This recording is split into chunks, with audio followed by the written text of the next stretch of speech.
శివుడికి నరసింహస్వామికి జరిగిన యుద్ధంలో ఎవరు గెలిచారు?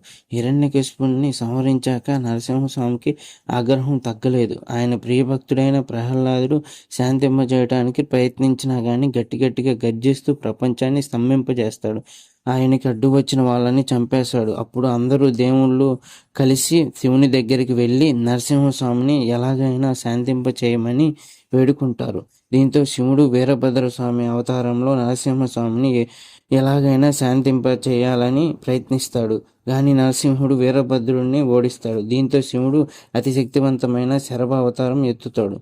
ఈ అవతారంలో శివుడికి సింహం యొక్క తల, గ్రద్ద యొక్క రెక్కలు, పొదునైన గోర్లు మరియు పొడవాటి తోక ఉంటుంది. శరభ అవతారంలో ఉన్న శివుడు నరసింహస్వామిని ఓడిస్తాడు. అంత శక్తివంతమైన శరభ అవతారంలో ఉన్నది శివుడే అని తెలిసి నరసింహస్వామి ఆయనను శాంతింపపరచడానికి శివస్తోత్రం చదువుతాడు. అప్పుడు శరభేశ్వరుడు మరియు నరసింహస్వామి ఏకమవుతారు.